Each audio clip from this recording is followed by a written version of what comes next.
중국, 일본, 한국 그 중에서 제일 최악의 여자들이 왜 한국 여자라는지 아세요?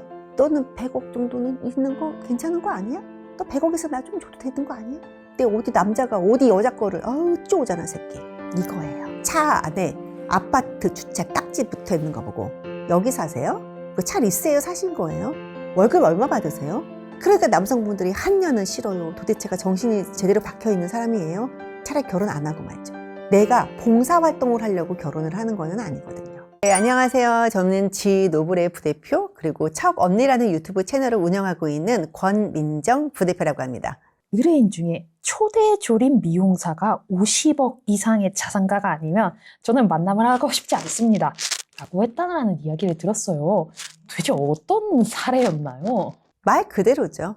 저는 그냥 조금 저보다는 좀 능력이 좋았으면 좋겠어요. 뭐 여성분들 늘 하는 얘기니까 예쁘게 생겼고 뭐 나이도 뭐 적합한 나이에 뭐 직업이야 뭐 선호하는 직업은 아니 호불호가 좀 갈리는 직업이긴 하지만 그냥 저는 괜찮은 사람과 만나고 싶어요 라고 해서 진행을 하고 있는데 어느 날 그런 프로필을 한 두세 번 딱 받고 나더니 제가 50억 이하는 안 만난다고 했죠! 그럴 때마다 어떡하지? 그들을 어떻게 이겨내느냐? 어떻게 그러면 끌고 나가느냐? 50억 이상의 자산가들은 그런 분을 만나시지는 않죠. 나이나 외모나 학력이나 이 모든 것들을 완전히 다 내려놔야 돼요. 그게 수용이 됐을 때는 가능하다. 하지만 그게 안 될 때는 여기서는 불가능하다. 아무것도 보지 말아라. 이렇게 얘기를 하죠. 이렇게 특히 자산의 좀 최우선 조건, 기준으로 잡는 회원들이 아무래도 좀 많을 것 같은데 특정 금액 아니면 특정 브랜드 아파트 이런 거 언급하시는 분들이 실제 좀 있을까요? 저는 트리마제에 꼭 살아야 돼요. 혹은 타워 팰리스의 60평형 아파트를 갖고 있어야 돼요. 혹은 용산에 한담 더 힐에 꼭 살아야 돼요. 이제 그런 분들은 가끔 있죠. 근데 그거를 외치는 사람들의 전형적인 특징이 있어요. 돈의 단위를 몰라요. 본인이 돈이 없어. 그냥 남들이 그렇게 한다라고 하니까 그게 너무 부러운 거야. 무작위로 그 얘기를 가지고 오시는 거예요. 정말 똑똑하고 생각이 있고 머리가 들어있고 사람이라면 그렇게 요구 조건을 얘기하지 않거든요. 근데 본인이 모르는 거야. 50억이라는 돈의 가치가 얼마큼인지 모르고 100억이라는 돈의 가치가 뭔지를 모르는 거야. 돈이 많으면 우리나라에서 100억이면 돈 많은 거야? 저 100억 해주세요. 이런 분들은요. 일단은 배움이 짧아요. 본인의 직업도 없어요. 돈을 벌어본 적도 없어요. 돈이 아예 없어서 돈의 화폐 단위 가치에 대해서 아예 인지가 안 돼요. 숫자에 대해서 몰라요. 그러니까 이런 사람들이 이쪽 시장에 와가지고 저는 50억, 100억 얘기를 하죠. 우리가 얘기를 했을 때 대화가 되는 사람이면은 그나마 그나마 얘는 인간적이다. 우리가 얘기를 했는데 무슨 말인지 못 알아먹고 그래도 제 친구는 100억이랑 결혼했는데요. 이런 사람들은요. 그냥 대화 자체가 안 되는 사람이기 때문에 이런 분들은 빨리 나가세요. 소금을 뿌려야지. 그런 분들은 정말로 본인이 50억, 한남더일 이런 조건만 맞으면 다른 조건은 안 보고 뭐 나랑 성격이 잘 맞는지 가치관이 맞는지 이런 조건은 아예 고려 안 하시는 분들 좀 있나요? 정말 돈만. 만약에 한남 더힐을 원하고 트리마제를 원하고 타워팰리스는 여성분이 이분들을 만날 수 있을 만한 자격 조건이 됐어요. 그런 분이 만약에 왔어요. 저희 가능하네요. 한남 더힐 사시는 분 소개해드릴 수 있고요. 타워팰리스 사시는 분 제가 소개해드릴 수 있어요. 라고만큼의 본인의 큰 무기를 갖고 오신 분. 예를 들자면 학력이 되게 좋다든가 집안이 좋다든가 본인의 외모가 굉장히 뛰어나다든가 이런 것들이 두루두루 갖춰지신 분이 왔는데 그분이 오셔가지고 저희한테 저는요 트리마제 아니면 저는 싫어요. 무조건 트리마제에 사는 사람들만 만나보고 싶어요. 매칭이 가능한 분들이 왔을 때 근데 그런 사람들은 없었는데 정상적인 사람이 그런 분들을 만날 수 있을 만한 조건을 갖고 있는 사람들은 이렇게 요구 조건을 말하지를 않죠. 제가 50억을 가지고 있으면 제가 50억 가지고 있는데요. 저도 비슷하게 한 30억 가진 사람은 만나고 싶어요. 이런 분들도 좀 평범한 분은 아니신가요? 진짜 부자들은요. 본인이 있는 거를요. 절대로 얘기를 안 하려고 해요. 오히려 숨기려고 해요. 찐 부자들은요. 지금 본인이 가지고 있는 거를 어떻게 지키지? 돈이 조금 모이는 사람들은 내가 이 돈을 어떻게 불려 나가지? 이 생각이 아마 다를 거예요. 진짜 부자들은 이 공간에 와서 본인이 가지고 있는 자산을 다 오픈을 안 해요. 저 죄송한데요. 이 부분은 혹시 오픈을 안 하면 안 될까요? 저희는 알고 있어야 돼요. 하지만 오픈을 원치 않는 분들이 계세요. 그런 분들은 더. 근데 이런 분들은 진짜 찐 부자들. 내가 굉장히 잘 나가는 연예인이에요. BTS를 어디 한번 봅시다. 그 멤버들이 전 세계적으로 너무나 유명하잖아요. 그런 사람들이 신입 가수들 앞에 가고 야, 니네 나한테 인사해야 돼. 이러던가요? 인성이 좋아서 그들이 어떻게 보면 성공을 했고 그만큼 탑에 있는 사람들은요. 밑에 있는 사람들에게 더 조심하죠. 왜냐하면 본인이 모범을 보여야 하니까. 내가 천억이 있어. 우리나라에서 제일 가장 부자가 지금 현재 1위가 이재용 회장님이신가요? 이재용 회장님이 저기 중소기업 사장한테 가서 야, 내가 돈이 얼마나 있는데? 이렇게 하실까요? 그들이 생각하기에 내가 정말 부자야 라고 생각을 할까요? 그들의 경쟁 상대는 아마 일론 머스크가 아닐까요? 그런 분들이 와서 그러지는 않아요. 저희 결혼정보회사에서도 보면은요, 진짜 가지고 있는 사람들은요, 아유, 아닙니다. 아이고, 이거를 제가, 말하기는 좀 쑥스러운데, 이렇게도 표현들을 하시고요. 정말 부자가 아닌 사람들은, 제가 정말 열심히 살았거든요. 이게 달라요. 너무 열심히 살아가지고, 그래도 한 30억 정도 모으고 살았고, 우리 아이가 정말 걱정 없이 나는 우리 아이를 늘 오가리막 먹이면서, 정말 귀하게 키웠거든. 그래서 우리 아이는 재벌집에서 자랐기 때문에 꼭 재벌을 만나야 되거든. 진짜 황당한 건 뭔지 아세요? 어떤 여성분이 상담을 받는데요. 본인의 집 자산이 한 50억 정도를 기재를 하셨어요. 근데 자기가 보니까 50억은 그렇게 큰 돈이 아닌 것 같대요. 그래서 본인은 꼭 100억 이상만 만나고 싶대요. 그러면은 혹시 본인 앞으로다가 집이라든가 아니면은 뭐 토지라든가 주식이라든가 현금으로든가 뭐 저축이 되어 있는 부분이 조금 있은가요? 아니요. 저는 아직은 이제 취직했으니까는 곧 많이 벌 거예요. 근데 100억 있는 분이 왜 만나려고 하실까요? 저희 집은 50억 있는데요. 아니, 여기는 50억이 있는데 100억이 있는 집에 자산의 남성분을 만나보고 싶다라고 하셨잖아요. 그러면 이 분도 뭔가 분명히 원하고자 하는 게 있을 텐데 저는 그렇게 원하는 사람은 싫어요. 대화가 돼요? 본인은 저는 나쁘지 않아요. 저희 집 조금 살아요. 엄마 아빠 굉장히 열심히 사셨거든요. 그래서 엄청 열심히 사셔서 우리 집은요 50억 있어요. 근데요 보니까 50억이 별 돈이 아닌 것 같아요. 그래서 저는 100억 이상 만났고 100억 이상이면 한 어느 정도가 있어야지 100억 이상인 거예요. 그래도 100억 정도 있으려면 강남에 아파트 살아야 되는 거고 그래도 벤츠는 뭐 10억 하나 끌고 다녀야 되는 거고 뭐 그 정도 있어야지 딱 100억대 아니에요? 근데 여기는 없잖아요. 가진 거 없으시잖아요. 근데요 저는 또 그래요. 남자가 무슨 그 여자 돈이 얼마가 있고 이런 거를 또 왜 그렇게 중요하게 생각을 해요? 그러면 돈이 현재 50억이 있는 거에 대해서 서포트가 어느 정도 가능한지 남성분한테 말씀을 드려야 되니까 어느 정도 부모님한테 서포트가 되는지 저희한테 말씀을 해주세요. 뭐 아파트를 명의 이전을 해놓을 게 있다라든가 상가를 뭔가 내 앞으로 해놓은 게 있다든가 토지가 있다거나 뭔가가 있어야 될 거 아니에요. 저희 엄마 아빠가 그 돈을 얼마나 열심히 모았는데요. 그 돈이 엄청 힘들게 모아서 50억을 만들어놨대요.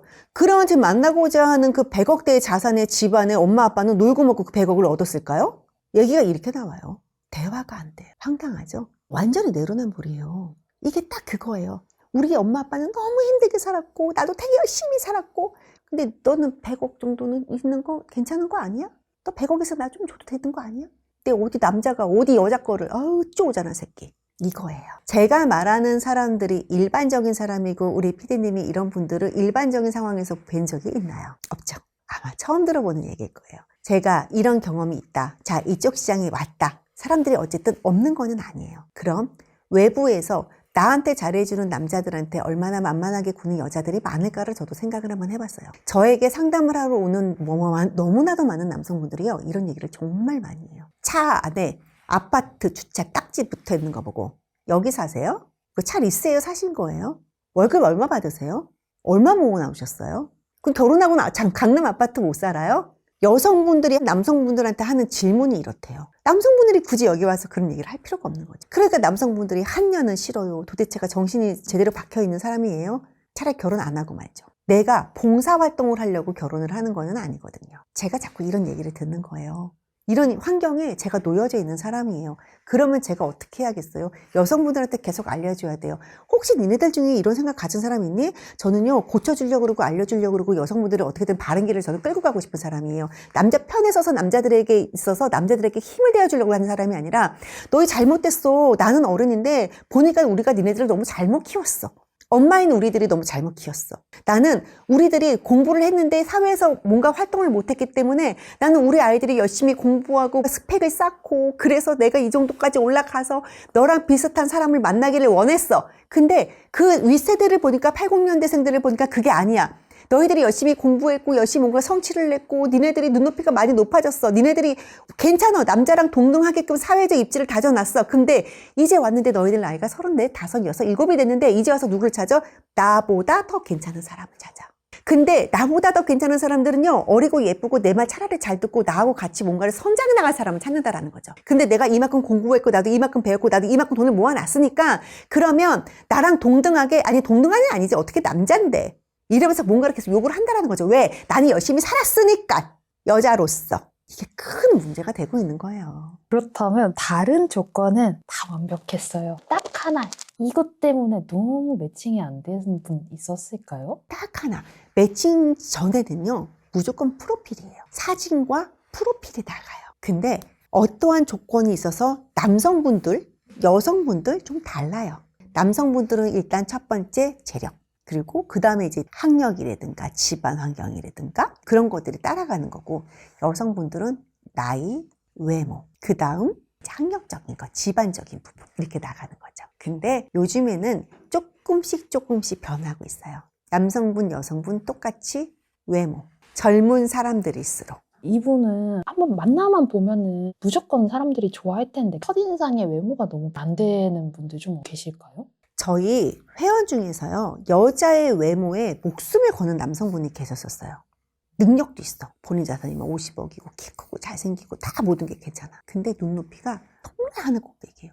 아무리 예쁜 사람들의 프로필을 주고 아무리 잘난 사람들의 사진을 주고 막 이래도요, 다 거절이야. 못생겼어요. 별로예요. 아, 심해 보니까 더 별로야. 진짜. 모든 여성분들은 다 거절을 해요. 저희가 이제 하다 안 돼. 너무너무 화가 나는 거야. 도대체 이 사람의 외적 기준은 어느 정도여야 되는 거야. 그래서 그냥 하다 도저히 안 돼가지고 서커스 화장 혹시 아세요? 그 화장을 하고 다니시는 여성분이 계셨어요. 에라이 사진을 투척을 했어요. 본인이 찾던 이상형이래. 그 이상형이 독특하셨나 봐요. 그분과 결혼을 했어요. 이게 뭐냐면 프로필적으로 너무너무 정말 만나봤으면 좋겠는 데는요, 이제 우리의 생각, 우리가 바라봤을 때는 사람 대 사람으로서 바라봐요. 이 사람은 참 좋아. 근데 내가 이 사람이랑 결혼을 해? 여러 생각을 하겠죠. 예를 들어서 얼마 전에 저희 집에 인테리어를 했어요. 보통 돌아다닐 때 세상에 소파가 예쁜 게 너무 많은 거예요. 막 이 소파도 예쁘고 저 소파도 예쁘고 저거는 저거대로 예쁘고 막 그래. 근데 인테리어를 싹 해놓고 이제 우리 집에 들을 소파를 찾는데요, 저 한 2주인가를 고민을 했던 것 같아요. 그렇게 예뻐 보이는 소파가 막상 내 집에 들어오려고 하니까 눈에 뵈는 게 하나도 없는 거예요. 이거는 이래서 안 어울리고 저거는 저래서 안 어울리고 요거는 또 아닌 것 같고 요거는 불편할 것 같고, 야, 실용성인 건가 디자인인 건가 고민을 너무 많이 하게 되더라고요. 하물며 결혼이에요. 그죠? 결혼이기 때문에 누군가를 봤을 때 친구로서 바라봤을 때 이 사람이 정말 괜찮을 수는 있어요. 사람으로 봤을 때 정말 괜찮은 사람일 수 있어요. 하지만 나하고 평생 살아가는 사람이기 때문에 우리는 너무나도 많은 생각을 하고 너무 많은 생각과 함께 나하고 뭔가를 맞춰주기를 원해요. 저 결국에 소파 어떤 걸 살게요. 그냥 인터넷에서 늘 저희 예전에 쓰던 거 그냥 무채색으로 갖다 놨어요. 생각을 많이 한다라고 해서 그 소파를 하나 갖다 놓음으로 해서 우리 집안이 크게 달라지는 거는 없어요. 그냥 우리는 그 익숙함에 늘 속아 있는 거고, 결국에는 그냥 내가 만족하면은 좋은 소파가 되더라. 결혼해서 나가서 잘 사시는 분들 보면은 결혼 전에 진짜 고민을 많이 해요. 부대표님, 저 솔직히 괜찮겠죠? 저 잘 살겠습니다. 걱정도 많이 되세요. 생각이 많이 드세요.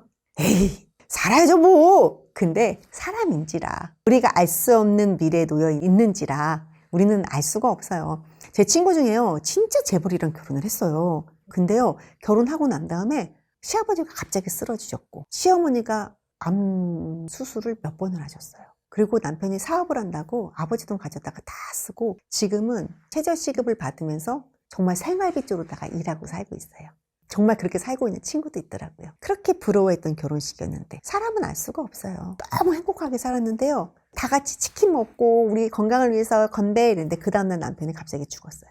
우리의 미래는요, 어떤 누구도 몰라요. 지금 당장 내가 미래를 아무리 생각한다고 해도요, 그 미래는 펼쳐지지는 않아요. 단순히 머릿속에서 끝나버리고 말아요. 여러분들이 우물쭈물 하고 있는 동안에 좋은 사람들은요, 그리고 결단력 있는 사람이요, 무조건 다 데리고 가요. 아무리 본다 그래도요, 내가 받아들일 수 없으면 그 사람은 별로인 사람인 거고요. 내가 받아들일 수 있으면 그 사람은 최고의 사람이 되는 거예요. 중국, 일본, 한국, 그 중에서 제일 최악의 여자들이 왜 한국 여자라는지 아세요? 일본 여자들은 특히 바라는 거 없어요. 그리고 중국 여자들은 어쨌든 그 나라 전체적인 분위기가요, 여자가 갑일 수밖에 없어요. 여자 수가 적으니까. 하지만 우리 대한민국 여자들이 왜 중국 여자들보다 더 가치가 떨어지냐? 중국 여자들은요, 내가 이 사람이랑 결혼을 해야지 결정을 하면 바로 스피디하게 들어가요. 하지만 한국 여자들은요, 계속 생각해요. 생각하고 또 재고, 나랑 또 뭔가 이치에 맞는지 또 한 번 확인하고, 그리고 난 다음에 다시 또 생각해. 누군가를 만나고 난 다음에도 계속 이 사람을 계속 지켜보면서 이 사람을 평가하고 판단하려고 해요. 그게 1년, 2년, 3년 동안. 그래서 결혼이 안 되는 거고 결혼이 늦어지는 거고. 그러다가 나는 싫어. 난 사실은 비혼주의였어. 가 되는 거고. 살다가 어린 동생들한테 항상 얘기를 하죠. 야, 인생 뭐 없어. 그냥 즐기면서 살아. 이게 그 과정이 아닌가 싶어요. 여러분들이 혼자고 외롭고 잘못된 삶이다 인정하고 받아들이셔야 되는 거고요. 지금 자라나고 있는 우리 젊은 친구도 요즘에 대학생들한테도 전화 많이 받아요. 제가요, 결혼이 빨리 하고 싶은데요, 엄마한테 혼났어요. 저 상담받아도 돼요? 진짜 요즘에 친구들 그래요. 저희 같은 사람들이 계속 얘기하고 있잖아요. 결혼은 선택이지만 결혼이 너한테 있어 사람을 선택하는 거는 아니야. 사람을 선택하는 결혼이 아니고 결혼 자체를 선택을 하는 거지. 어떻게 사람을 선택을 합니까? 사람을. 그쵸? 참아야 돼요. 인내력 있는 사람이 행복한 결혼 생활을 맞이하게 된답니다.